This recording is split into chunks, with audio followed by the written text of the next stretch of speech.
So what does it feel like after all this time to know you are finally going to get back on the court? You don't really understand it till you can't play no more.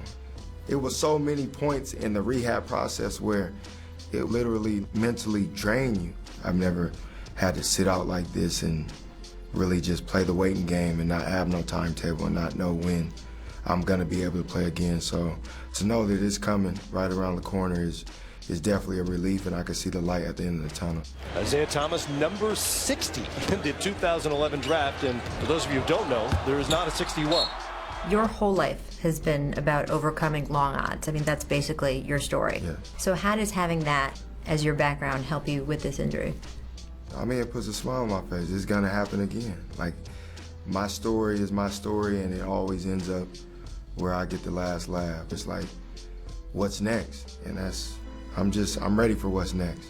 I want to go back to the injury itself. How much for you, when you were deciding to play through it and going through all of that, was just that same mentality you've always had that we're talking about? Whatever obstacle's in front of me, I'm going to get through it. Yeah, I mean, that was big. Like, I've always, no matter what, I've always played through injury. Like, if I went back and could do it again, I would have sat out the playoffs because I would have been playing right now. I would have been 100% healthy. Do you wish you had gotten different or more information from the medical staff? I do wish I had more information. It was never this can be something that can possibly shut you down for a while. Because if that was the case, then I definitely wouldn't have played. But there's a time for that, and that time people will know what really went on, and we will see about it. How much did Isaiah's hip injury play into this deal? Some. When Danny Ainge trades you and then says publicly a couple days later, one of the reasons they traded you is because you are hurt, how did that make you feel? I was hurt.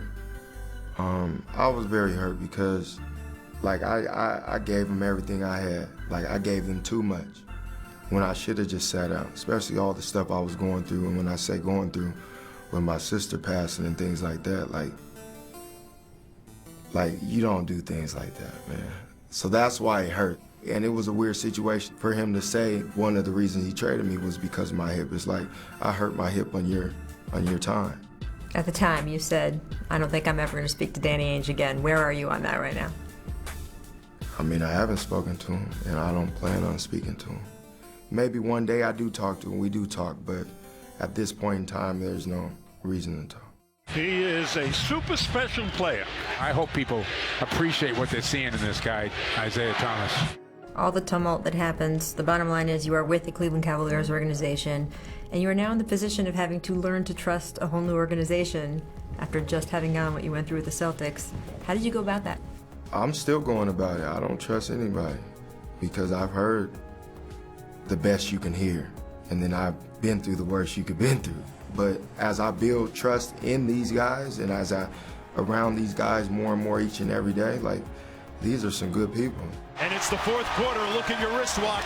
It's that time. At the end of this season, your contract will be up. You'll be a free agent, and you were very open when I saw you at Summer League. Yeah, Brinks truck. Bring that Brinks truck, back up the Brinks truck. I want a max contract. The Celtics should give me a max contract. There's been a lot of changes since then. How are you looking at that now? The same way. I deserve it. And the world is going to see. When I do come back, like, I'm not going to miss a step. Yeah, it might take some time to get my rhythm back because I've been out for so long, but when I do come back 100% and playing the way I've always played, I deserve to be paid as a max player. You have not yet gotten back on an NBA court in an NBA game with NBA players. Is there ever a thing in your mind that says, maybe I'm not going to be quite as fast, maybe I won't get that separation from taller defenders, all that stuff that makes you special? No. I mean, there's days where you think that because rehab is tough. But I've had no indication that I won't be back to the player I've always been. I'm working my butt off each and every day to be the player that I know I can be and the player that I've been the last 2 to 3 years. And that's the only thing I'm working for. Your gym back in Washington State, when we watch your documentary, we can see it's postered with that phrase, pick me last again. Yeah. What does that mean to you? It means you could be the guy that looks dumb at the end. It means everything. I mean, it's not just for me, it's for them kids looking up to me. It's for the next generation that I'm trying to inspire and show that anything is possible. Even if your back is against the wall, even if nobody believes in you, you just got to believe in yourself, and that's what I've done my whole life.